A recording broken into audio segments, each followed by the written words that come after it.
Welcome, Pewter Report readers, listeners, and viewers to a prime time edition of the Pewter Report podcast. Free agency has officially kicked off. It kind of kicked off on Monday, but that was the tampering period. This is when you can actually sign the contracts. This is when the ink hits the paper. This is when the deals are officially done. And that man right there, well, he's going to be a Buccaneer. Not quite yet. He's on a cruise. He's got to pass the physical first. We're talking about Shaq Mason, the right guard the Bucs are trading for. The New England Patriots guard is going to be reunited with Tom Brady, a very familiar He's on a face. cruise? He's I on a didn't know he cruise. was on a cruise. Wow. He's on a cruise, yeah. How about I missed that news.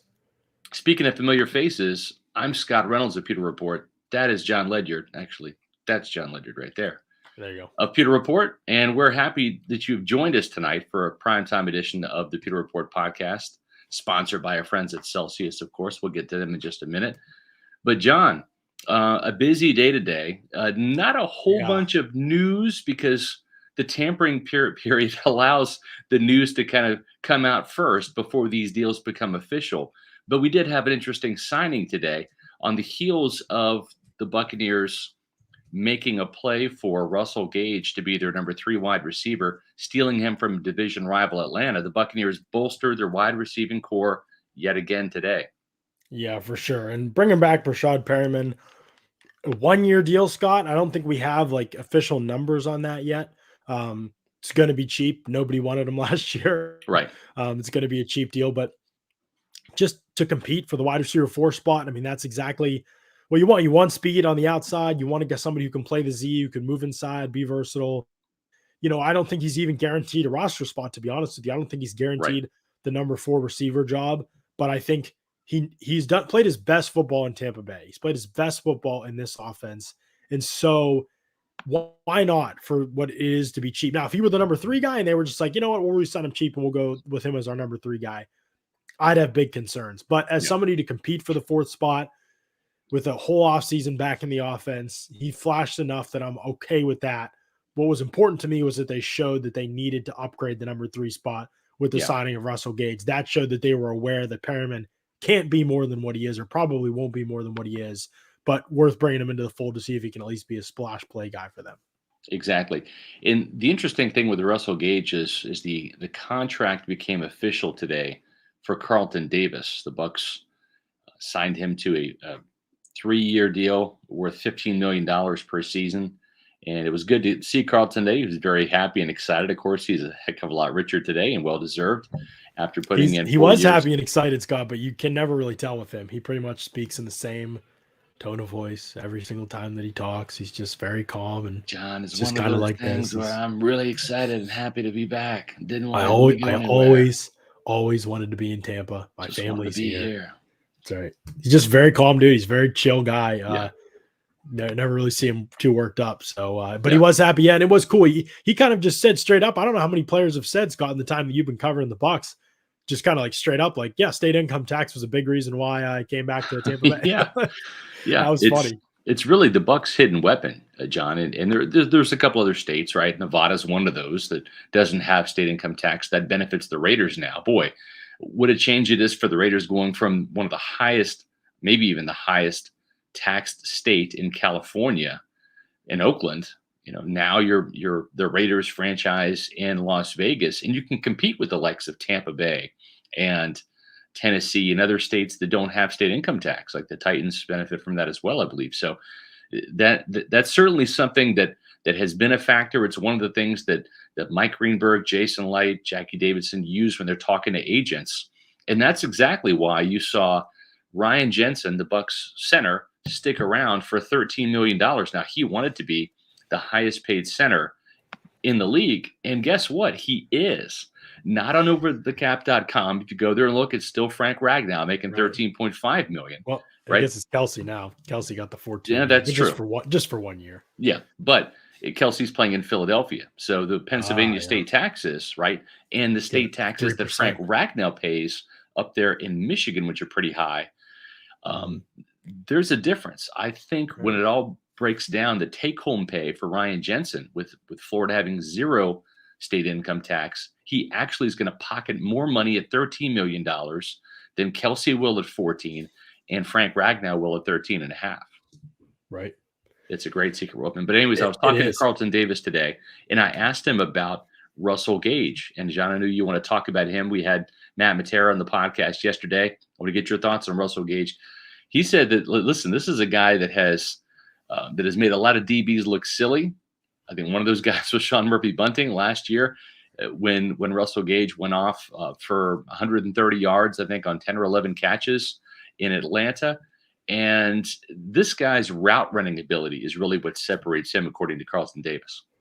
Yeah, and it's clear on tape too. He's clearly a good route runner, and I think that's going to be one of the most important things. Probably one of the things that attracted Brady the most to him is that his ability to create separation. Matt Harmon, who does reception perception, he kind of charts all the routes that they run during the season, and he had Russell Gage with a really great percentage in terms of his separation from man coverage. I think he was in the 70 percentile in terms of separation from man coverage. So he really can get off coverage well, and that's something that Tyler Johnson struggled to do all year last year. Yes. And Scotty Miller on the outside at times as well. They really wanted somebody who could beat man coverage. It didn't, I guess, matter to them as much whether he was he's been in the slot more of his career.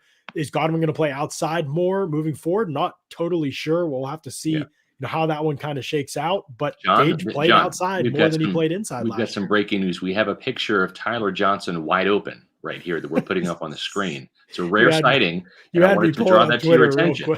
You had me pulling up Twitter real quick. Yeah. To see if there was actually breaking news. But no, Tyler Johnson, this didn't happen very often, obviously. Correct. And so they want somebody who basically can create that separation in space more often. What Gage does really well that's underrated, he didn't get a chance to go vertical, but he's a 4.4 speed guy, 39-inch vertical. He can go up and get the football. When he was given opportunities to do that, he did. And he can separate down the field because he has speed and good route running. Those are kind of like things that you really need. And he has those things. They just didn't really use him. They used him inside early on because they had Julio and Calvin Ridley outside. Then as those guys kind of phased out, last year he was outside more, but the offense just wasn't very vertical in anything that they did. So because of that, he has kind of been in this possession receiver role, whether he, it's the percent, he had more contested catch opportunities last year, downfield catch opportunities last year, and he improved dramatically in those spots, Scott. I mean, he had 58% contested catch rate last year. He caught 58% of those contested catch opportunities per PFF. Those are great numbers, especially for a guy who's not necessarily the biggest 6 foot 190. So he's not like a real big dude. He's big enough, but he's not a real big guy. But again, just the ball skills in the hands, for a guy that caught 26 passes and was raw coming out of college, his game is almost the opposite. 26. He's 26 in college. Almost all of those came in his final year at LSU. Yes, 21 at his final year at LSU. Just a total. He was a special teamer. He was tough. He blocked like crazy. Hit hard on special teams. Tackled. He got drafted in the 6th round because of that and speed. And teams just prayed that he'd become something a wideout. And he didn't even become like a raw project. He became a legitimate technician at wide receiver in just 4 years. Still 26 years old. I do think his best football can be ahead of him because I think he has the traits to be better than even what he showed in Atlanta. But when he had opportunities in Atlanta, he really did make them count. I know they were very impressed. His growth year to year really impressed everybody there.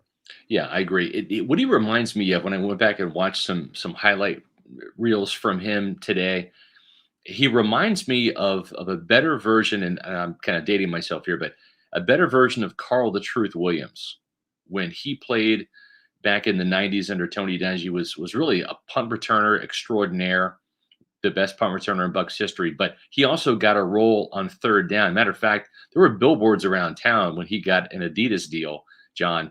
It was called 3rd and Williams. That's what it was because he was so reliable. Now, he didn't do a whole bunch after the catch, but route running, he could run the routes. If you needed 7, he would get you 7, right, on 3rd downs. And I think that you look at Russell Gage, he's more dynamic than Carl Williams as a receiver. He's got back-to-back seasons of 700 yards. Kind of reminds me of like a little bit bigger version of Bert Emanuel. And I know that name might scare some Buccaneer fans, but really not the Bert Emanuel from Tampa Bay that had Trent Dilfer and Sean King throwing the ball, but Bert Emanuel from Atlanta, the guy that the Buccaneers hoped would be a really prized guy. And I think Bert Emanuel was not a number 1 like the Bucs signed him to be. He was kind of that number 3 guy, really, in terms of his talent. And I just think Russell Gage is a really solid guy. I think what you could see, the ceiling for him in Tampa Bay would be exactly what Antonio Brown produced on the road in Carolina when he caught something like 10 catches for 111 yards, picked up a bunch of first downs, was reliable on third down, and just a chain mover. And that was a really good game for AB, one of his best games. It wasn't that dynamic, but it was exactly what the Buccaneers needed to get into scoring range, to move the chains, to keep drives moving. And if that's the player that Russell Gage can be, and I'm with you, John, I think that there's a little bit more in the tank with Brady's arm. Look, John, listen, Matt Ryan's arm is not what it was. So much so that they had to have Russell Gage come in and throw a touchdown pass last year. Right. Yeah. It's his arm's never been great. He's kind of always succeeded despite not having a great arm. So yeah, I agree that it's in terms of vertical ability, and plus the offense is just not, I mean, that's Arthur Smith. Like, he just doesn't have a really vertical offense more than anything. But Leo with a couple super chats here. We're getting rid of Scared Darden. Please say yes. I don't expect it, to be honest. I think people are really confused about the Bucs wide receiver room right now, Scott. I think the top three guys are locks. I don't even know if Perriman's a lock yet. Let's see the money is deal, all those kind of things. I think he's likely to make it, but let's see what happens in camp. All of those kind of things first. Anybody who is thinking that Scotty Miller is a lock to make this roster is just naive. I mean, he barely played last year. Like, he could not get on the field despite tons of injuries. And they still didn't want to play him. They didn't want to play. They were playing Darden over him and something. Like, they just did not want to put Scotty Miller on the field. It's clear. It doesn't matter what you and I and the fans think of it. We're just talking about reality. The reality is that this coaching staff they'll give him an opportunity if he's in camp, but I don't think he's going to make this roster next year. And I don't know if Tyler Johnson is going to either. John, it wasn't just the coaching staff that didn't give Scotty Miller a chance. I went on Pro Football Focus. Scotty Miller was on the field for 104 pass plays. He caught 5 passes. Okay. So it's not just the coaches, it's Tom Brady.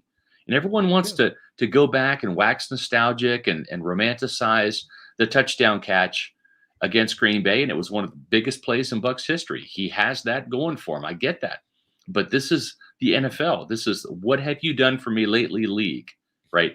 And you're only as good as your last play, just like kickers are only as good as their last kick. And I think that it wasn't just the coaching staff. It was that the times that he was out there, Brady didn't throw him the ball. And maybe it was because he couldn't get open. Maybe it was because Brady couldn't find him, whatever it was. But 5 catches for 38 yards is kind of damning. Yeah. I think they're going to draft a receiver at some point, and that receiver probably is an inside shot to make the roster. And then I would say the last 2 spots, because I think they'll keep 6, are probably going to be between Perriman, Johnson, Miller, Darden, and Grayson to fight it out. And Grayson can end up on the practice squad again. I don't think anybody's going to be nabbing him, so maybe they keep him around that way. But I would guess right now it's Perriman and Darden because of Darden's return ability and inability, in our opinion. But they're going to give him another crack at this thing, and really you can't gauge that too much typically. And maybe a little bit in preseason games, but not a whole lot. So they'll gauge all that and we'll see. But I think it'll end up being those top 3 are rookie Perriman and Darden would be my guess right now. If I had to guess, I think that I just don't see what's the compelling reason to keep Tyler Johnson as a 5th round pick who got ample opportunity last year, can't play special teams, and proved that he wasn't a factor last year, despite he could play inside, outside. He had ample opportunity to play. He played more snaps than Antonio Brown. He just didn't do anything. So that's right. Didn't catch a touchdown. Didn't have over 70 yards in a game, I don't think. There's nothing. You're right. And the thing is contrast that to what Breshad Perriman did for the Buccaneers in 2019 with 3 straight 100-yard games to end that season. And that allowed him to come back last year. And the touchdown catch, the walk-off touchdown against Buffalo, he had a great catch along the sidelines in another game down the stretch. Got a picture of it right there. The Jets game, he had the deep crosser right after as AB was going crazy. Like that's right during that time. So I mean, he honestly, for as much as we ragged on Perriman early on, he made a couple plays. There's nothing consistent. Around. Yeah. But again, how consistent you have to be if you've got Gronk, Evans, Gage, and and Godwin back on the field in the fold and on the field. You just have to be able to make splash plays when the ball comes your way. And for the most part, he did that down the stretch. So I wouldn't want him as the 3, but competing for the 4. Yeah, I'm okay with that. Now I hope they keep going at it. I'd love to see him draft somebody. I don't think you can have enough wideouts on a team and an offense like the Bucs. It's like that and quarterback are the positions you got to be good at. You got to have 4. We talked about that on the show yesterday. It bears repeating because in 2019, this team lost its top 3 wide receivers, Mike Evans, Chris Godwin, Scotty Miller at the time. Those 3 were hamstrung with hamstring injuries placed on IR. That's where Breshad Perriman and Justin Watson and a bunch of nobodies had to come through and try to help the Bucs make the playoffs. They did not. They finished 7-9 that year. But then it happened again last year, John. You lost Antonio Brown and Chris Godwin to an injury and a fit of craziness. So it was Mike Evans and also Cyril Grayson kind of stepped on the scene and had a great game against Carolina, a great game against the Jets with a game winner. But then he gets hurt with a hamstring injury.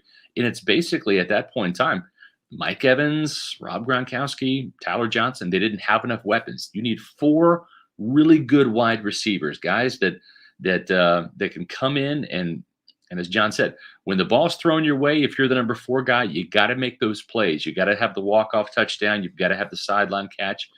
You've got to make some daring plays because you're not going to get as many opportunities as Chris Godwin and Mike Evans. But they need 4 because there's going to be an injury or two to Evans or Godwin. It kind of happens. It's football, right. 17 games now. Got to have the depth.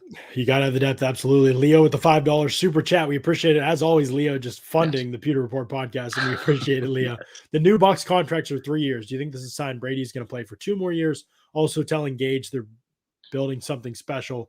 I don't think it's any indication Brady's, length of time, although I don't think Brady's guaranteed to retire after this year either. We're going to just have to see a year by year thing, right? Right. It's a year by year thing. It really is right now.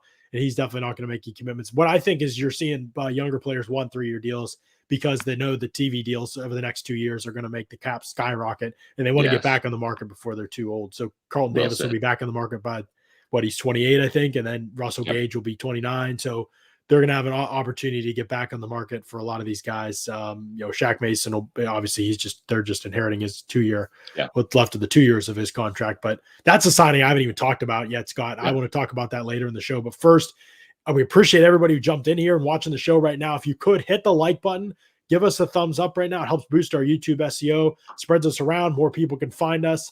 You've helped the Pewter Report podcast grow immensely. You can subscribe as well if you haven't done that, because hundreds of people have done that in the last couple of days, Scott. During free agency, it's been awesome. We're closing in on 8,000. How close are we, Scott? We're close. Over 7,600 right now. Okay. We want to get to 8,000 by the draft. So we got a little over a month to make that happen. Please help us. If you're watching this live, if you're watching the podcast version of it, please go to Pewter Report TV. That's our YouTube page, and hit subscribe. It's free. It's easy. Doesn't cost you a damn thing. And it helps boost our numbers when you do the likes as well for our videos. As John said, it helps put our podcasts, our videos in front of more Buccaneer fans. So that's always a good thing. Yep. And click that button, the bell too. That gives you the notifications for when we go live. So when we change up the times, like today for free agency, we'll go prime time. Sometimes draft week, we have a draft show that will be happening, obviously, but there'll be times where we go prime time too. If there's an event or something like that, we do that a lot. One other thing before we get to a very important sponsor is you can help sponsor us, right? If you like our content, if you love what you're hearing and seeing on the Pewter Report podcast, we do these about 4 times a week in the off season, usually Monday, Tuesday, Wednesday, Thursday. Sometimes we have an emergency podcast, John. Sometimes it happens. Sometimes Tom Brady says, you know what? I'm not done. It's Sunday. And you guys rallied and had an amazing podcast, over 16,000 views just on YouTube alone on Sunday. But if you like the content on pewterreport.com, John's Bucs briefing, Scott's SR's Fab 5, if you like the mock draft that's going to come out again next week, plus all of our great content and breaking news coverage, become a donor for Pewter Report. You can help us by going to pewterreport.com/donation for as little as $3 a month. $3, $5, $9 a month. You can become a regular monthly donor. If you want to make a one-time donation for as little as $10, you can do that. So we appreciate the super chats. We also appreciate your support on pewterreport.com/donation. Yeah, absolutely. No question about it. And of course, today's podcast, as all of our podcasts are sponsored by Celsius, our friends over at Celsius Energy Drink. Scott, Celsius powers active lives every day with essential functional energy. I've got the Celsius Live Fit Blue Raz. First time I've ever had it before. What do you think? Really enjoy it. I'm a huge fan of the Blue Raz. I know you are all about, what is it, the orange pomegranate? The orange pomegranate is a top 5 flavor for me. I'm not going to tell you which one it knocked out because I don't want to hurt Celsius's feelings, but we have a new inside the top 5. And actually, I'm going to say it's number 2 right now for me. I'll alternate between orange, which I've only had one of these today. I had 2 yesterday. I was up till 1 o'clock in the morning last night. These things work so damn good. I had the morning one to get me through the afternoon. I had another one to get me through the evening. Great taste from Celsius. That's the key, John, is these things, these little fruit things that they have on the front there, it tastes just like what you see on the can, whether it's cola it really or whether does. it's the fruit flavors. Yep. It's tremendous. I've got blueberries and raspberries in this one, and that's what it tastes like. The flavors are unbelievable. I honestly don't know how they do. You can see there's a huge variety of flavors. No energy, or sorry, lots of energy, no sugar in Celsius energy drinks. It's crazy. Yeah. There's no crash in them that you get when you have other energy drinks. It really is kind of like they figured out a cheat code. And so I really would encourage you to check out all these different flavors. You can do that by going to Celsius.com, use that store locator, find out where they sell them near you, or you can also do the Amazon subscribe and save option as well. And I would be very remiss if I didn't mention the fast protein bars. Yes, by sir. Celsius, white chocolate cookies and cream and the caramel peanut crunch. Click the link in the YouTube description below. It'll take you to Amazon. You can use this promo code 20 hold fast. You save 20% on Amazon when you order these. They are the best tasting protein bars. I am a protein bar expert. They are the best tasting protein bars I have ever had. No question about it. In fact, I'm out of them again. And Britt found one the other day, and I was like, I ate it immediately. Like it tastes like candy bars, folks. I mean, I'm just being real. They really, they do not taste like those sawdust, things that you find at other health fitness stores. They taste great. Yeah. 20 hold fast. Yeah, that's a great promo code there for them. Jonathan Stone with the $10 super chat. What's the timetable for Wirfs and Godwin to return? Does Bucs brass expect either of them to be ready week 1? Yes, they expect both of them to be ready week 1. I'll let you talk more about Godwin in a second, Scott, but Tristan Wirfs did not have surgery. Jason Light told us at the Combine. Pewter Report did a story about it. I just asked him kind of straight up if he ended up having surgery, and he said no, he didn't. So Tristan Wirfs' recovery is just going to be like a normal recovery. There's no reason to assume that he's not going to be ready for mini camp or no OTAs, let alone he'll be fine for training camp, as Jason said. So no long-term concern there for sure. Jason even said if the playoffs would have kept going, he thinks Wirfs could have played again, probably indicating if they would have made it to the Super Bowl. But that's what his thought process was. So I don't think there's any concern with Wirfs. And Godwin, even though it's still not 100% because he's just not far enough in his recovery to be able to say things definitively, the fact that he had no meniscus damage from what I read at times of the injury, that's big, right, Scott? Because that means it was very clean. Where Michael Gallup's, for example, was a much more difficult surgery from what I've heard. Like it is, but Godwin's was a very clean situation. And so that'll help the recovery go faster from what I was told. Exactly. And the great thing with Godwin is he knows this offense, right? He's been in it since 2019. He's got it mastered. He's a very cerebral player. He can take the mental reps. And if anything, if it's a situation where they ease him back into the preseason, right, where he may miss a game or two, and I'm just speculating here because we're still about half a year away from that. To me, it's a situation where if Chris Godwin doesn't play until maybe the last preseason game in the last week or two of camp, I'm fine with that. Let's have a battle royale. That's the term I like to use with the wide receivers, right? We know what we have in Chris Godwin. We know what we have in Mike Evans. We've seen these guys perform. But with Godwin, it's just about making sure he is healthy and not having any type of setbacks. And so I think you're going to see Chris miss the entire offseason workouts. I don't expect him for the OTAs. I think, if anything, he might have a shot at training camp. But that would be, I think, probably the best case scenario. And again, listen, same wide receivers coach, same coordinator, same quarterback, thankfully, with Tom Brady. It's just one of those things that I feel pretty confident about it, and the team does too. Right. No, for sure. And I'm not concerned about the Chris Godwin situation all right now. It seems like everything in his recovery is going well and that he should be on pace. And hopefully it's a thing where he's able to get out there for training camp, but they'll ease him back in through training camp. And I think he'll be ready to go week 1. So no indication that there'll be any missed time there for him. We'll just have to kind of wait and see as that progression keeps going. Yeah. Leo brings up a good point here with the $2 super chat. We lost OJ Howard. The Bucs lost OJ Howard. Oh, well, dude was a ghost last season. Yeah, the OJ Howard thing is really unfortunate, Scott. It just reflect back on his career briefly. First of all, awesome dude. Just very, I always, when a player spends a lot of his career in their first round pick and they're disappointing and they get a lot of, not that Tampa Bay media is not very tough on players, I don't think, compared to other places, but he got criticism by the fan base. Some people, there were people that called him soft and things like that early on, I think. And there were injuries that he struggled with. He struggled to pick up Bruce Arians' offense at first, and then he picked it up and did well. Then he got hurt, and then he picked it up and did well at the end of the year. And then he looked good to start 2020, and then the injury again. But no matter what happened, he always he came to the media. Yes. He came with a great attitude, with a great mindset. He answered every question. He was reflective. He was hard on himself. He gave criticism where it was due. He didn't shy away from any question about disappointment or anything like that for being a first-round pick. And I appreciate that of players, because I don't think every player does it. I understand why some don't, but I really appreciate that about him.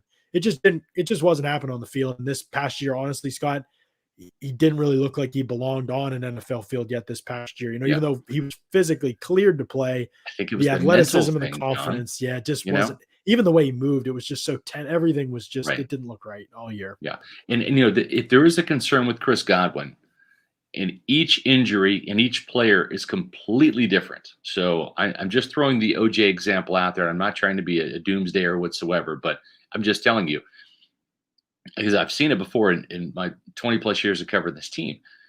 Players can come back past the physical and be literally physically 100% in terms of what they can do on the field.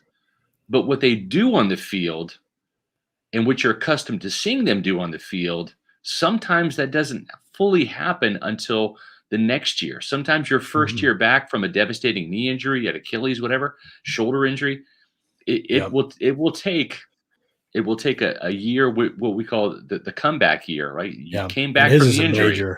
Major injury too. So maybe it works out in Buffalo. He'll have a player or two that, but and then after that year, after you went through a whole year, mentally you say, okay, nothing bad happens. I'm just going to give it a go. And I played a full season. And then you go from your comeback year to your I'm back year. I'm back to where I was before the injury.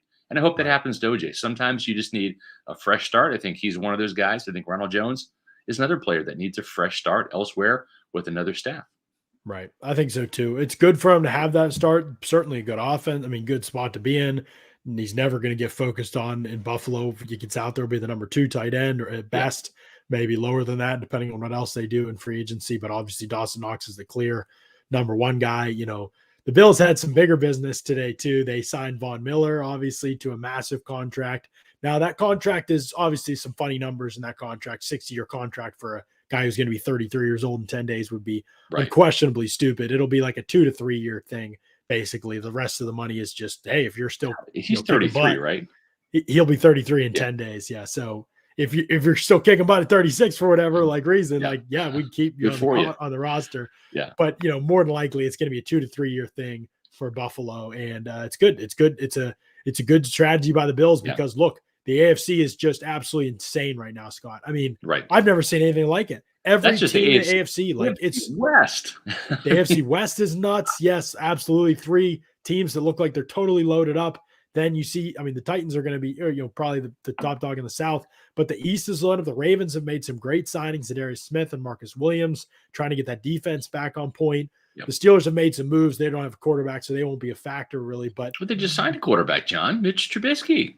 Yeah, it's going to take a little bit more than that, Scott, I think, in a conference with some of the quarterbacks that are over there. But the Bills, the Patriots will be, obviously tough. Yeah. The Bengals, obviously the Ravens, the Browns, if they got Watson, would make that whole thing just completely out of control. I think he's going to go. Yeah. I think he's going to go to this. I think he's going to go to the Saints. Actually, yeah. We could talk about that when that time comes. It might come tonight. I don't know. But yeah, this is great news for the Bucs that Vaughn is out, and not just because he killed them, obviously, when they played him in the playoffs, but it just really hurts the Rams. And the Rams are one of the only 2 or 3 teams you might have to worry about. And the Cowboys lost out on all the edge rushers. They wanted Randy Gregory, they wanted Von Miller, they wanted Chandler Jones. They didn't get any of them, and so. Big strikeouts for them. The Packers obviously parted ways with Smith, opted to make Preston Smith their guy, who is, in my opinion, worse players. And Aaron Smith was not, he was not happy with his situation in Green Bay last year, and so that was just kind of a friction relationship that ran its course. Anyway, I just say all that to say that the NFC is so much worse than the AFC this year. That's right. And the Bucs' regular season schedule will be tough for sure, but I do think that the reason why is because they're playing the Bengals, they're playing the Chiefs, they're playing the Ravens. It's not just the fact they're playing the 49ers and the Packers and the Rams, that's bad enough. But then you're playing those top AFC contenders as well. So Scott Federico with a great question here. And this is an important point. We've had a ton of great comments and questions. Can't get to them all. If you want to make sure that your question or comment is posted, super chat us. But when we have huge chats like this, it's tough to get everybody up there. This is a good one. The Bucs policy of freeing up money only as needed is maddening when trying to follow what is going on. I find it painful as a fan. Okay, I can address. It is kind of maddening. It's funny. Yeah, it is. I can address this though because the sun will come up tomorrow.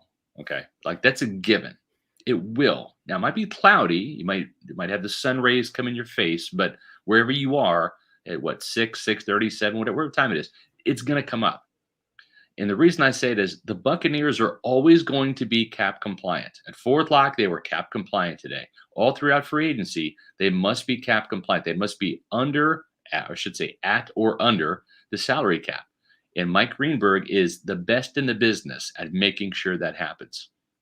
At the same time, Mike Greenberg, and this is very important for you guys to understand this, he is not we're going to make all these moves. We're going to do, 5 restructures and cut 4 players and do pay cuts for this guy. And we're going to free up $30 million and go on a spending spree. He is a cut as you go, restructure as needed kind of guy. And he always kind of plays it close to the vest. And that's just the Bucs style. That's how he and Jason Light want to do this. That's how they feel most comfortable about it. It helps everything with their budgeting to their cash flow and just everything. So don't panic. Don't freak out. Don't get mad about it because this is just the way they operate. And if there is a move to be made, there will be a corresponding move to make that happen. I think up next, you're going to see Mike Evans and you're going to see Tom Brady have their. What's going to happen with Mike Evans? Any idea, Scott? I mean, I believe he's going to get a couple years added to his deal. I think that will be that would be huge. I mean, that will be an extension. Whereas today, when they went to Shaq Barrett to free up some money, that was a restructure. And what that means is that they take some of the player's base salary and they lower it. And you did the story, John. So I'm not sure exactly how much I think they saved 11.6 million, something like that. It was about 11.6, yeah, something like that. Between 11.2 and 11.6, something like that. Yeah. So they freed up money there. So they do that. You're essentially guaranteeing that there will be a dead cap hit at some point in time. Now, as the cap goes up, those future years can absorb those dead cap hits. You just don't want to do it too much because then, $2 million here, $5 million here, $8 million there. All of a sudden, that's $15 million that's going to come due, in one fell swoop. But we saw Barrett get his deal restructured. We also saw Cam Brate, John, today.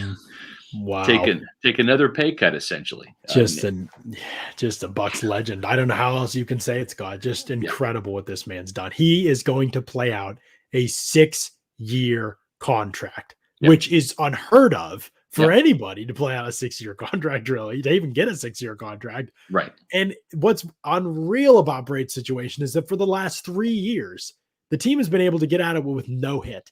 Like, it's an obvious cut in almost every other situation around the NFL. It's just a standard cut at that point. His production has dropped off for 4 straight years. He's been under 4 of the last 5 yards. Yeah, I think 4 of the last 5, and certainly the last 3 years have been a decline in production for sure. It's wild, but he's never been a great blocker. He's great in the locker room. Everybody loves him, and I get it. He's coming off the worst year of his career, and he just 2 years, $8 million.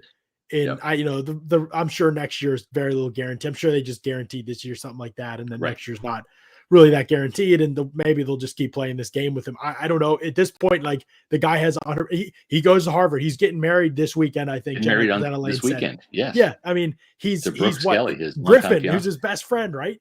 Bucs done the same thing with him. 7-year longest tenured Bucs quarterback ever, despite never throwing a regular season pass. Like, this dude is living a fairy tale. Actually, his life isn't even real. Like, Ron Griffin has thrown a pass. I think he threw 2. One regular season pass. Something like 2. That. Yeah.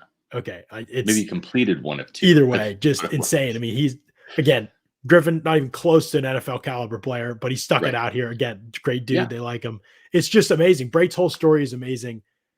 he's obviously sure once football's over, go on to do whatever he wants, probably Yeah. retire because he's Yeah. made way more money than anybody ever thought that he would He's make. just a reliable red zone weapon. And this, for quarterbacks, that's extremely valuable. Tom Brady, folks, has yet to throw a red zone interception since he's been in Tampa Bay. That's stunning. You talk That's about like basically his career too, though. Like that, Brady's, yeah. yeah, Yes. unbelievable. Yeah, But after living through the Jameis Winston experience for all the years that we did and seeing interceptions from anywhere on the field, to see Brady not throwing the interceptions down there, and he wants a guy like Brate to throw the ball because those guys, the Chris Godwins, the Mike Evans, the Rob Gronkowskis, they're going to get the majority of the coverage, and he knows he's going to have a favorable matchup with Cam Brate. Matter of fact, in Brady's first scrimmage at Raymond James Stadium, he capped off like a 16-play drive, Bucs on Bucs, with a touchdown pass to Cam Brate. I mean, he just has a rapport with the guy.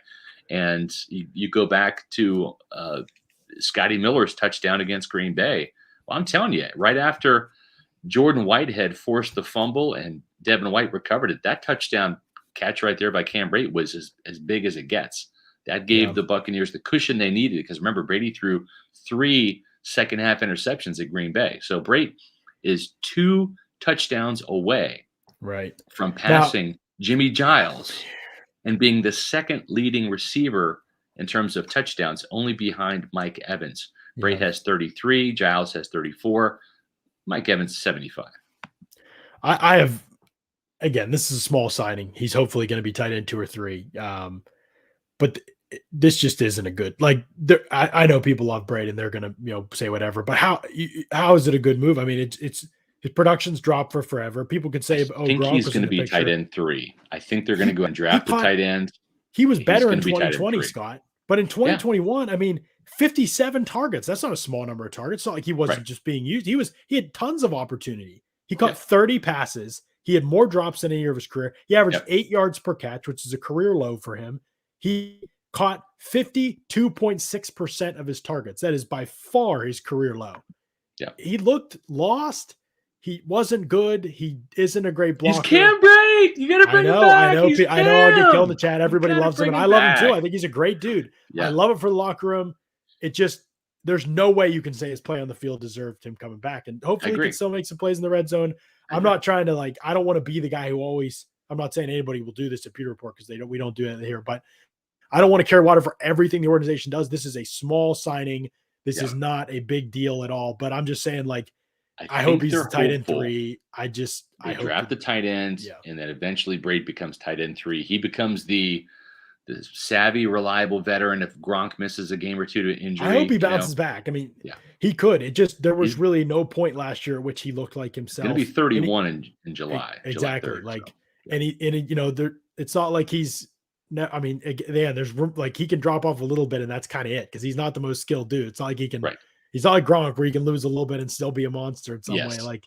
He didn't really look like he belonged last year, and the mental mistakes and drops were really frustrating too. He's one of the only guys that Brady's actually reamed out more than once on the field, twice, over the last 2 years. I remember both games at one where he actually yelled at him for stuff on the field. That's not typically what Brady does. So it is interesting. Obviously, in the red zone, you're right. That is the one area where he did, even last year, he caught 4 touchdowns, which isn't a lot, but he is kind of reliable down by the goal line, which matters. But I just think you can find that with other player that hopefully gives you more as a blocker. Something else. I love Brady. I'm glad that he's back. I think he's a great dude. I love him in that way. As a fan, I love him. Right. But as an analyst, it's hard for me to look at this and say oh, this is good. It just, ideally, I haven't seen that. Yeah, ideally he's your tight end 3, this year. I think if they re-sign Gronk, which I think is coming, and I think what's going to happen is you're going to have a Mike Evans contract extension coming up next. Brady probably this weekend they'll redo his deal. There's no rush to do Gronk. There's no rush to bring back Dominic Sue. They'll come back next week or whatever. People probably saw the Gronk video at this point. If not, go to pewterreport.com, check out the story. There's a video in there. Gronk in a barbershop telling the patrons in there, there's a strong possibility that I'm going back. He said, I'm going to make Tom sweat it out a little bit. About them. Well, and Mike Greenberg feels like a foregone conclusion. Yeah, Mike Greenberg and Jason Light have got to redo Brady's deal first to get Gronk on board. So they got to Yeah. find some money Right. to make that happen. So speaking of It money, does seem Jonathan, like he'll be back. yeah, Jonathan Stone with the $10 super chat, John. Yeah, Jonathan says, do you all think that the front office is comfortable with Shaq Barrett, Joe Tryon-Shoyinka, and Anthony Nelson being our top 3 pass rushers if JPP doesn't re-sign cheap, or do they sign a vet free agent or draft one? Great pods, y'all. Appreciate this, Jonathan. I would just encourage everybody to be really patient with the pass rush situation. Yeah. Maybe it happens in the next couple days. One thing that is almost always true is that there are too many pass rushers as these guys get older, like Justin Houston's, the JPPs, once he's done with surgery, like those guys kind of just sit on the market. We see Jadeveon Clowney signed before the season all the time. We've seen Houston signed before the season, Melvin Ingram, and then he switched teams. And these guys sit around for a while and then they go and they make an impact in a situational rusher role. There are going to be opportunities for the Bucs to do that later on, even if it isn't in free agency, even if it's after the draft. The Bucs are one of the more active teams in that area. It might be right around the start of the season. That's when Calais Campbell, Akeem Hicks, like there's Jason tons Light of veterans right now. Jason Light's done it before. He picked up Jaquez Smith off of the waiver wire. I love and him. Yeah, before his knee got hurt. Yeah, he was a heck of a player. What a speed rusher! Oh my gosh, big time. And that's also when they got Carl Nassib from the Cleveland Browns, who's another name got released today. Correct. And I could see him coming back. You said when he was with the Bucs, they liked him, right? When as a part of what they did. So that's a possibility. There are just a lot of names right out there, and there's not enough roster spots for those names because so many teams are getting younger. They don't have the space, and a lot of them are contenders, so they're not going to want to carry somebody like that on their. Then it's through the offseason, through the draft, teams see where the roster's at. Then they want to pick up the Melvin Ingrams, the Justin Houstons, these guys. There's a bunch of them out there. The Bucs can get one of these guys and get some pass rush help. I'm not freaking out about it because it's not like they're missing a starter or something like that. I think they need another juice piece, but I think these 3 are okay if they has to be these 3. JTS, it just so much depends on him. But if he takes a leap, totally different unit. Like he can beat, if he can beat quality guys in year 2, I mean, Shaq Barrett's going to have better matchups. But everybody but that's a big question mark right now. And I don't know how much the draft is going to help them find interior pass rush because there just are very few options in the draft that are interior pass rushers. So these are the holes right now in the Bucs defense. We'll get to offense in a second, but since we're talking defense, let's stay there. There you see Shaq Barrett under contract, big time player. Vita Vea just got his big cash reward. Joe Tryon-Shoyinka will start this year. And then you've got those holes right there that we believe in Ndamukong Suh. There's a chance he comes back. John and I both believe wholeheartedly that Will Golston will come back. That's not a pressing need because he wants to come back and the team wants him to come back. So that's a deal you can do next week. Probably a 2-year deal is what I'm thinking. Maybe a 3-year deal, $4.5–5 million per season. I think that's fair for Will. That will allow him to retire as a Buccaneer. He's 30 years old. So those 2 moves right there, it's not like they're done. It's not like this is exactly where they want to be. These are just the starters, but you go down there, you've got Devin White, Levante David, Carlton Davis signed his deal. Jamel Dean, Sean Murphy-Bunting are your corners right now. I would not be surprised if the right corner is there at the right value that they pick up another corner, given all of the injuries that they had, with the cornerback position last year. So I would not be shocked at all, especially with Sean Murphy-Bunting, John, and Jamel Dean being in a contract year this year. Why not get a guy in the hopper to add some depth to, even if he has to take a red shirt, even if Jamel Dean and Sean Murphy-Bunting and Carlton Davis, if they all stay healthy, which they haven't, but even if they do, at least you've got a guy that can be in the mix and be in the hopper to possibly replace one of those guys. And then, of course, Mike Edwards right now is the placeholder. There's a couple safeties in the draft you and I like, John, and then, of course, Antoine Winfield. But your thoughts right now on the holes in the roster and some of these guys that, Mike Edwards might get some competition at strong safety. I think they need another edge guy would help. Now, Cam Gill progressed. Anthony Nelson progressed. I'm very encouraged by what I saw from those guys. I thought that their sacks were not fake sacks. No, I mean, a couple of Nelsons were maybe, but, he also showed real skill in a lot of plays he did not get sacked. So I was encouraged by both of those guys. So maybe they keep going. I don't know if I want to put all my eggs in that basket, but I'd like to get another veteran in the door. Again, like I said, there's a lot of options. JPP gets healthy. I'm not totally rolling him out. I'd probably rather go another direction. I just don't think JPP's ever been like a really skilled pass rusher. Right. He's obviously he's in his prime. He was very athletic and had unreal freakish physical qualities with his length and stuff. But I don't think he's ever like somebody who like actually like skill wise is a great pass rusher. So I would like some of those guys who like technique, Justin Houston, just like every year. Like it's the same, like he can always get 7 sacks. Like, like those kind of guys are valuable. So I would like another signing like that later. It's going to be cheap. It's going to be to win a ring. Brady will track those kind of guys. I think that they can get one. I think it's going to happen. So somebody like that. And again, another one, defensive tackle, it's the same thing. They need probably another guy at both of those spots, but it does not have to be expensive. It does not have to be a big splash. It could be a draft pick for an interior guy. They want to get younger there. But let's say Sue and Golston are back. You've got Vea and Nacho as well, obviously. Right. Am I forgetting somebody? No, who am I forgetting? Well, Steve McClendon, if he decides to come back, I don't think it's going to happen. You've got Benning Potoahi, who can play some 3 technique. He can play some defensive end. He's been a practice squad guy for a couple of years. He needs to get a little bit bigger. Right. So but he's a guy I think there's a spot there, even if Sue and Golston come back, right? Like they're clearly the top 4 there. They would like to have 5 at least, and so a rookie's going to slot in there. So I think defensive line, that's what you'll see. Linebacker. They say they're encouraged by KJ Britt. We'll see. I have no desire to see KJ Britt as a defensive player, so I would like some type of move there. Maybe it's a rookie. Maybe it's a rookie.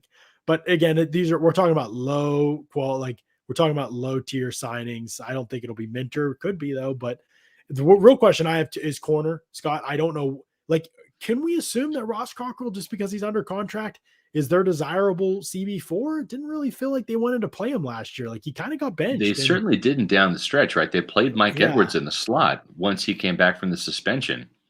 I think you're going to see them try to add a veteran there too. Yeah. I mean, this is a very young defense. Like there's not a lot of experience. Vea, JTS takes over. Devin White, obviously, Devontae under contract year. The secondary, Carlton's the first of those guys to get a second contract. So still a pretty young group. Experience. I mean, they've played a lot of snaps together, so there's cohesiveness. But I do think that a veteran corner makes sense. Like again, just cheap veterans to round out the roster. But the one position that might be up for grabs in terms of the starting lineup is strong safety.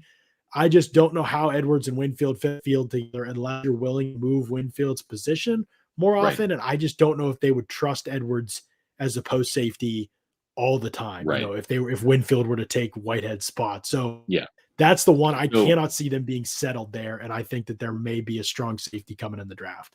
Yeah, I agree. And the thing too is speaking of defensive backs, we've had a couple of super chats here. We want to thank William and also Leo for asking about the defense. And one of those players that Brady might be recruiting, John, Tyrann Mathieu, right, who got released from the Chiefs, or the Chiefs didn't re-sign him. I don't know if it was a cut or if it was just. Are there actual reports of that? I'm sorry. Are there actual reports of the Tyrann? There's not reports of it. Okay, I've just seen fans talk about it. But fans have talked about it, so let's address it, right? I mean, the Buccaneers had a chance to sign him a couple of years ago, and they passed. And Jason Light did all of the draft homework on Tyrann Mathieu, and Bruce Arians coached him, one of his favorite players he's ever coached. And yet they passed on Mathieu at the time when he went from, I think, the Texans to the Chiefs. So they've passed on him before. And the Texans. And so that's that's something that is he a better player now than he was? I don't know. I mean, Brady and him were certainly jawing in the Super Bowl 2 years ago, right? So, and he's a name player and he can make some splash plays, but how much is left in the tank there with him physically? Because he is a small guy. He does play hard. He does, throw his body around and take a pounding. So I'm just not sure that that's a fit. I think that they're looking for a value guy. And John, I think you're right. There's some safeties in the draft. Maybe one of those will be, in the Pewter Report mock draft next week. You got to find out who we like. But I think they want a guy on a rookie contract there because Mike Edwards is in a contract year along with Jamel Dean and Sean Murphy-Bunting. I mean, if you can get Tyrann Mathieu, you get Tyrann Mathieu. Like to me, Scott, it's just one of those guys that, he might not be what he was in his prime, but he doesn't have to be. He's not right. This isn't going to anchor your secondary. Like he's going to be your slot. He's going to blitz. He's a great run defender. He's terrific around the line of scrimmage. I mean, again, in terms of mentality, the way this group plays, like those guys, It's like Sherm stepped in, but with steel wheels. I mean, he's 29. He's Right. had some injuries in his career, but it's not like he's Sherm where he can't play anymore. Right. Like he's a playmaker. Again, if you were going to leave him single high free safety all game and just ask him, you cover sideline to sideline. Right. Yeah, like that's not going to go well, but they wouldn't have to do but that. In the slot, can play strong. He can play in the slot. He can match up. Like it's not like you would have to ask him to do everything. Kansas City needed him to be their savior, and he just couldn't do it this past year. Like, right. Couldn't keep Daniel Sorensen being Daniel Sorensen. So, like, yeah, right. you want to blame him and, say he had a bad season because of that. But I don't think he's an elite player anymore. And the price tag should reflect that, which is probably will, which is why he hasn't been signed yet. But but I expect the Bucs to get him. No, I do not, Scott. I think that'd be again, like, it's probably going to be more than they want to spend on the spot. And I'm just not convinced they care about the slot. I haven't seen any. We haven't seen any evidence of it. We you and I talk about this. We've talked about this almost every week, Scott, texting to each other, like, will they draft like somebody like Daxton Hill from Michigan who played in the slot, like, or do they just like don't care, like whether it's a slot specific guy or not? I mean, they played Edwards there, Cockrell there, they had Winfield like there, dime packages, Winfield there, obviously SMB. I just have no idea if they care about finding a guy who can just be like, well, you're our slot guy, like, period, like that's it. And I don't know if they care about that, and that makes it hard to predict what they'll look for in those types of players. Unfortunately, Rondé Barber is still retired, so Rondé's no longer an option. He's the best ever doing it in Tampa. If you could take him, put him on this defense, that would be incredible, no question. I know you want to talk about the offensive holes for sure. Let's do it. I just wanted to mention real quick, somebody asked about Julio Jones. I do think he's cooked. It's not like I don't like Julio. Obviously, everybody does. He probably is going to be very cheap if he decides to keep playing. I just want a physical on him, but he's 33 and it just might be the end. I mean, AJ Green's still out there kicking, but I don't want him. I don't want him on the team, like, for sure. And it's hard with a guy like Julio he's been the best receiver in the NFL. I mean, it's not like AB, but he's best receiver in the NFL. It's hard to be wide receiver 4, and that's, I don't know. I mean, I think he's not going to cover kicks. He's not going to play special teams, right? And in his mind, he's still Julio Jones, but his body is not Julio Jones. It's like, Jerry Jones. Right. I mean, not as old. I'm not saying I wouldn't freak out if it happened. Like, we'd be geeked if it happened, obviously. It's just hard to imagine him being anything close to the thing too is that the NFL, it's a fraternity, not just of players, but of front offices, right? I mean, Jason Light is going to do his due diligence. He's going to pick up the phone. He's going to call John Robinson, one of his closest friends who used to work for him.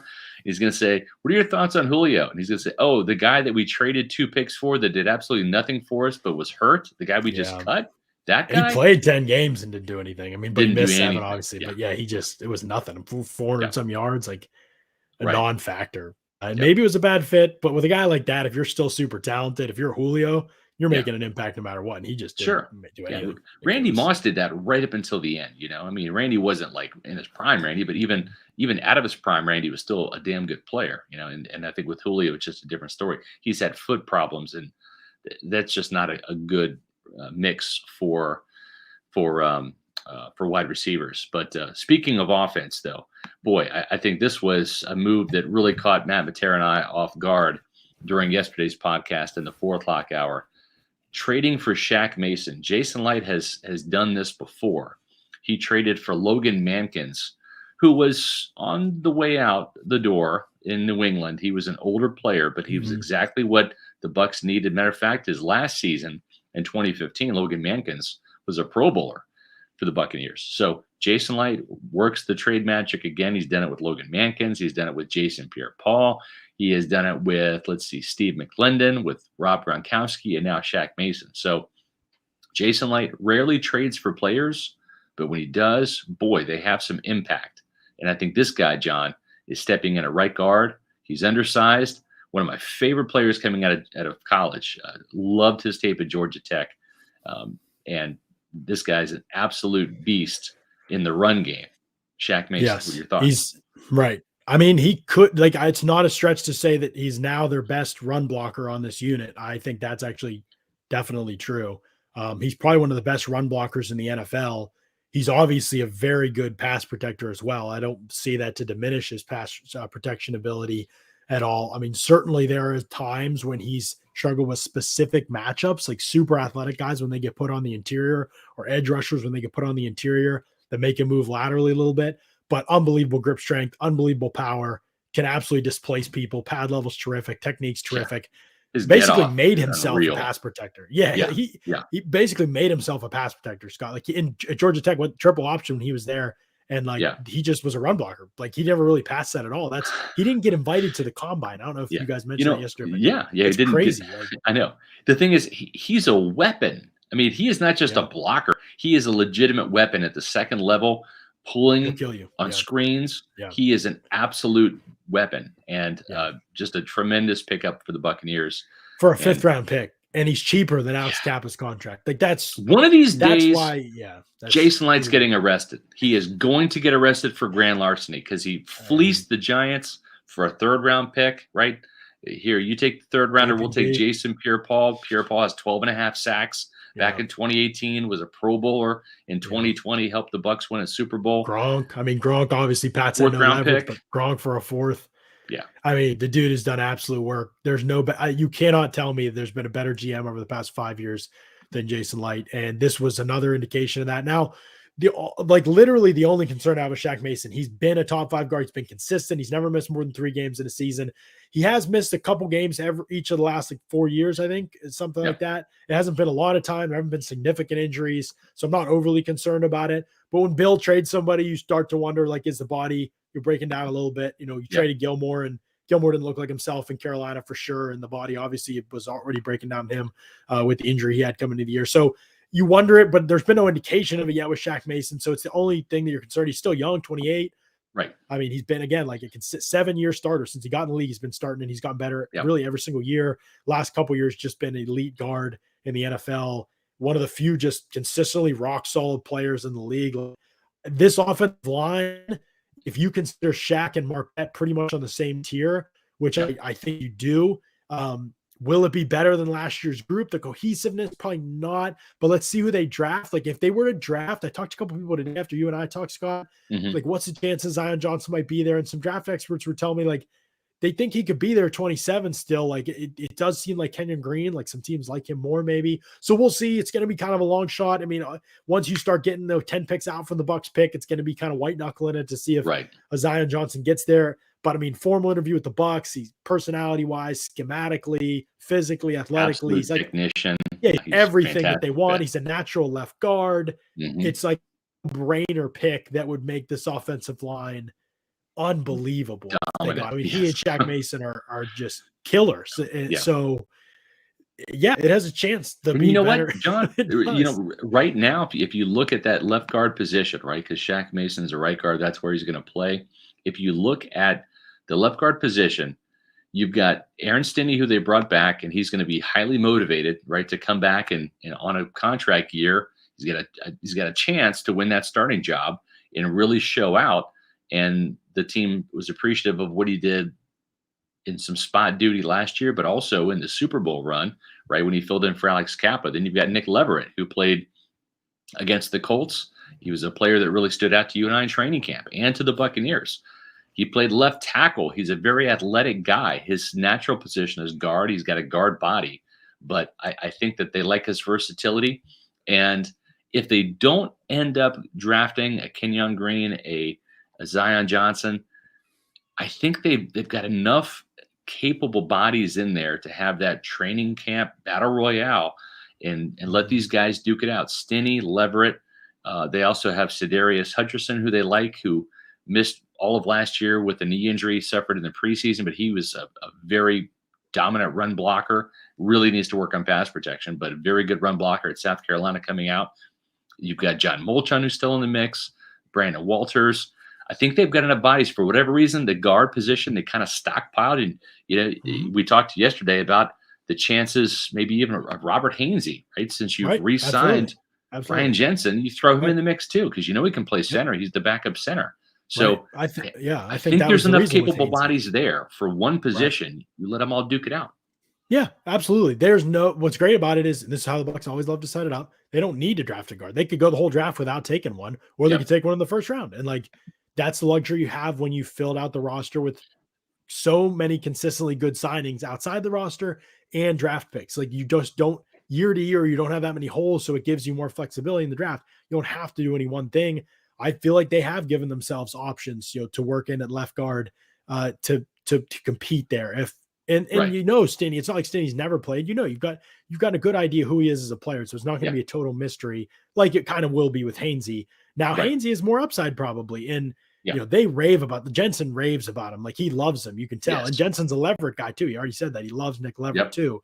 So there's again, these guys keep getting better, Scott. It's a good situation, but then if you get a stud, it's there, and he's clearly best player on your board, and he can fill right in there. Yeah, heck, like take him, like take Zion Johnson. Are you kidding me? Like this offense, look at this group. Like, put Gronk back in there. We'll see if Lenny resigns.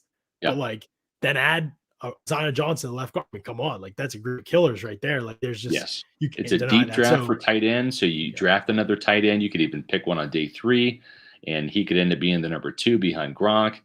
I think they're going to draft a running back or 2 if Leonard Fournette comes back, or they go out and they get a free agent running back and they draft another running back to throw in the mix with Keyshawn Vaughn. These holes, they're getting filled, and obviously Tom Brady was the big hole there, right? That was that was the slam dunk right there. Yeah. That was the absolute slam dunk. Right. Speaking of slam dunk, John, it is bracket season. I know you're a big March Madness guy, John, right? You're not alone, my friend. March is here. The madness has officially begun. It's time to shoot your shot. Score big on the nonstop action of MyBookie. Folks, it's not just about football. Football season's over for a while, but it's March Madness time. And March Madness means you need to go to MyBookie. Predict the winners in each round of the MyBookie bracket contest for a chance to win a Bitcoin, a Doodle NFT, which is a non-fungible token, currently valued at over $50,000 and over $100,000 in cash prizes.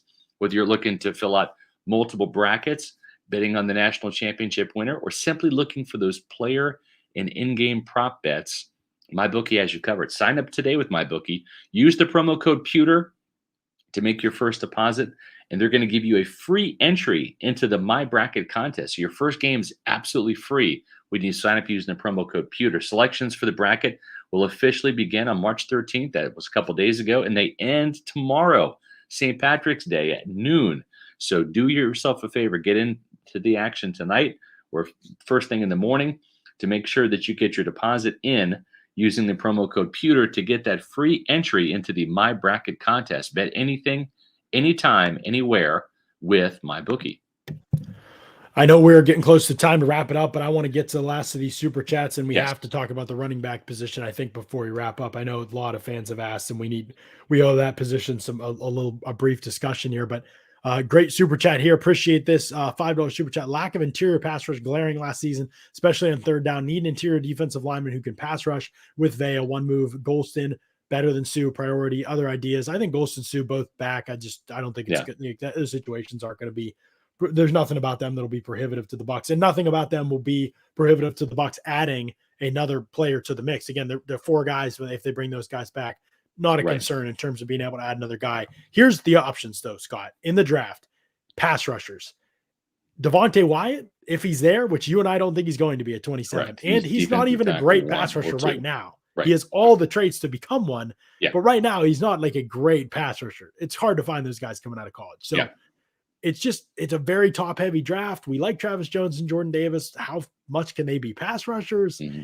I just don't know. They really didn't do that a ton in college. So we'll see what happens in the draft. After those guys, it drops off. We'll talk about more about those options. Here's your free agent options, though, Scott. Like, it's just not like a very loaded group, in my opinion, of the free agents. I had to pull it up here for a second. Hold on. Let me pull it up. But there's not many guys available that are really desirable names, in my opinion, that have something left in the tank. Now, they might be cheap, so that might make it worth it for a lot of them, but there's not a lot of these guys that I would say, oh, I can count on them to deliver. Eddie Goldman's a run stuffer. Akeem Hicks, sure, but he's missed time. But the last 3 seasons, he's missed time. And 3 years ago, he barely played. And this past year, he barely played. Right. He's on the wrong side of 30. The body is clearly breaking down. He's never had like the most toned up body or anything like that. It's just breaking down. Like it's just he's near the end. Calais Campbell is unbelievably fit, and he may be an option, to be honest. Like, he's obviously his history with Arians and Bulls, and he's only 47 too, John. He's still got 3 more years till he's 50, right? he's the oldest defensive lineman, I think, if you consider him I think he's still playing though. The guy can play, and he can still play. So maybe he's an option. Linval Joseph, run stuffer, and he's cooked. Sheldon Richardson, Yeah. What can you count on character? I know Bulls' history with him, but I just character-wise, I don't know if you can count on him to show up and be a guy consistently. And that's kind of it. I mean, there just aren't a lot of interior passers. Even if you look at the edge group, most of these guys have signed. Clowney's going to price himself out because he just chases money every year. He's like the mercenary as well. There's just not a lot of options. Like in terms of interior pass rush guys, there's lower end guys like Nassib could be a guy that inside outside maybe. And there's some guys like that. There was one who got, Matt Ioannidis is one I'm actually interested in. Washington released him today. And I think Ioannidis is a heck of a player. So I'm also very impressed by him. And I think that during his time at Washington, he just kind of got better until the injuries hit him. And then this past year he played well, to be honest, but it's not been a consistent thing for sure, but he is definitely a good player and he's got his head on straight and he works his tail off. I would love to see the Bucs add him to the mix if that opportunity presented itself for them. So we'll see how it plays out, but there are a couple guys, but again, it's few and far between. You're waiting it out. You're trying to find somebody that gets released at the right time and can fit into what you're doing. It's hard to find interior pass rushers. It's one of the most sought after commodities in the NFL, and not a lot of teams can find it. That's why I was saying, hey, if you can go on for Zadarius Smith, do it, because outside pass rushers like that, hard you to can find. run games with and hunt matchups. It's hard to find, man. So it's just going to be a tough void to fill, and you almost have to hope that somebody steps up and you get a rookie that can step up, and you kind of got to play it that way a little bit. Yeah. Another super chat from Jonathan Stone. We appreciate all the super chats tonight. Is Scott entitled to a compensatory 6-pack of Celsius if he loses Blaine this offseason? Boy, you think Blaine's coming back, Scott? I do too. I don't know why people are like, well, there's no point in bringing Blaine back. back. Trask's got to be the QB too. If Trask can't beat out Blaine, no offense, you figured out everything you need to know. Like you don't need to stick around for Trask in year 3. Like, you got to go get a quarterback after Brady. Like you got to be able to beat out Blaine Gabbert in year 2. You just right. Like from Ben at $1.99 super chat, we appreciate that too. Bench Brady, start Gabbert. Well, listen, I mean, I don't think we're quite ready to do that. If the GOAT wants to come back, listen, my Blaine Gabbert love knows no bounds, except for the fact that I don't want him to be the starting quarterback if Tom Brady is in the roster.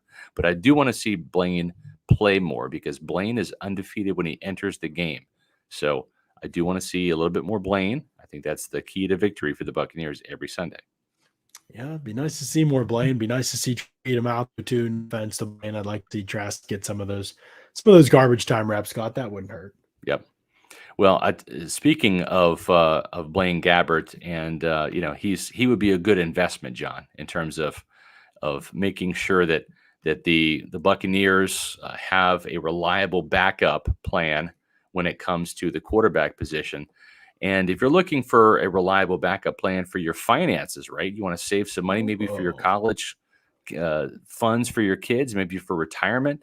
There's one place to turn, and that is our friends over at Amuni Financial. At Amuni Financial, we help you live in the now.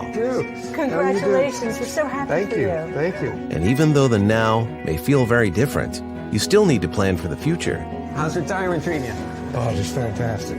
I know I say it all the time, but you really got to come up to Colorado. Let's do it. All right. Yeah. We can help you develop that plan to keep you on track so you can still prepare for tomorrow, today. Amuni Financial. Plan ahead, stay ahead. John, we got to get to Colorado, man. And listen, the folks at Amuni Financial can help you do that. No, they're not travel agents, but they're going to make sure you have the money to do those fun things like vacation and maybe some other fun things like save some money for retirement and also help you make sure your kids have what they need for their college savings and help pay for college that way.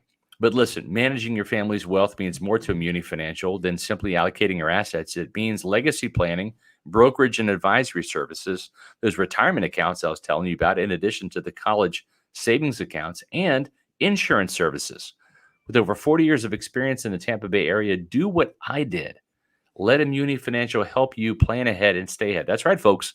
I've got skin in the game. I have got my financial portfolios with Amuni Financial. I think they're the best in the business. Do what I did. Give them a call at 1-800-868-6864 for a free, no obligation, no risk consultation, or visit them on the web at amuni.com.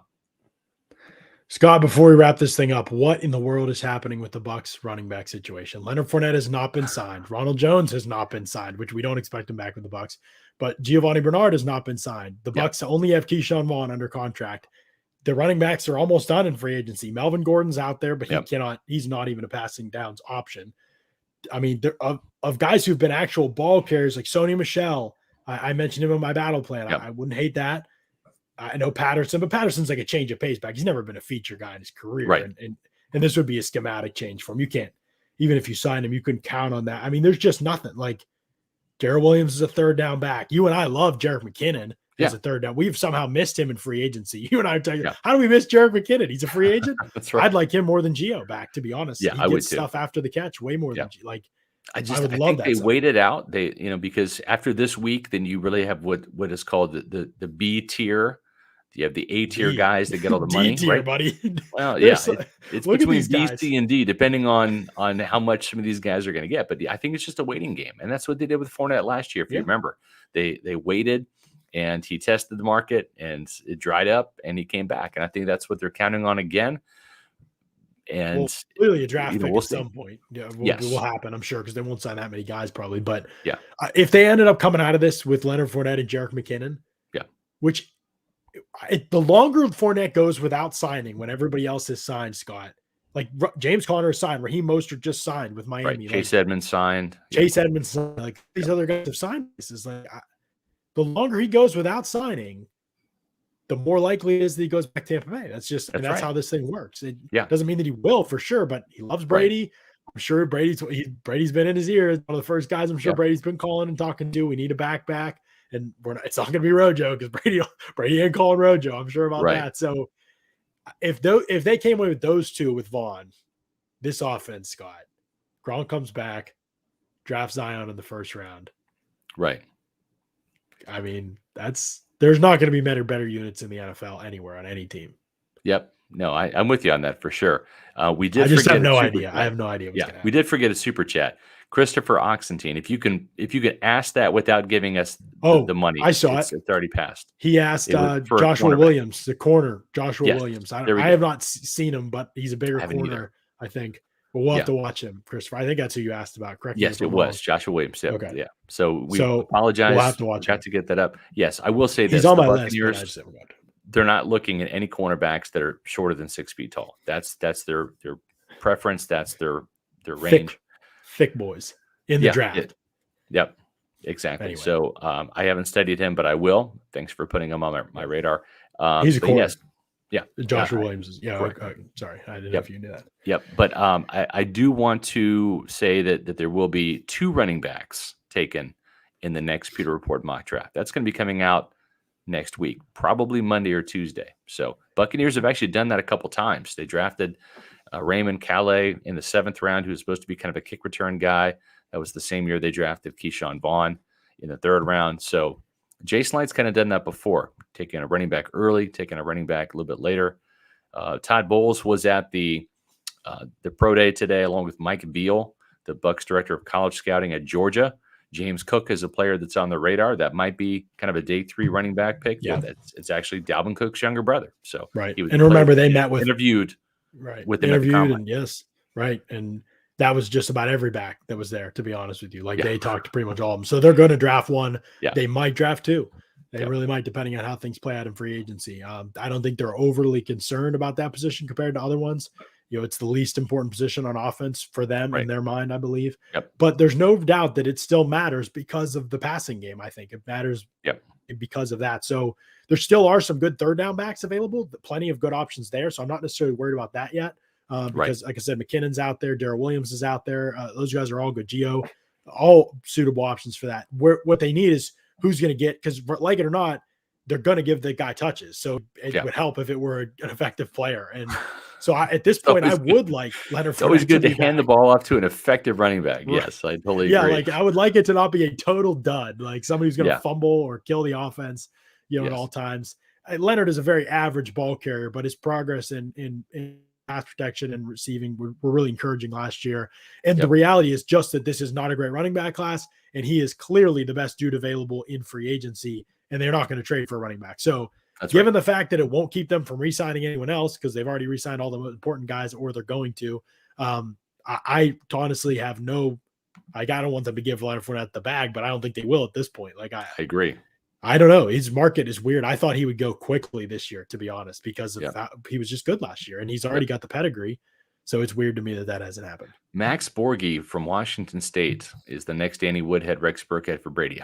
That's a name that may appear in that mock draft next week. We'll leave it there, Scott, because this has been an extra long episode, but I'm glad that we did it.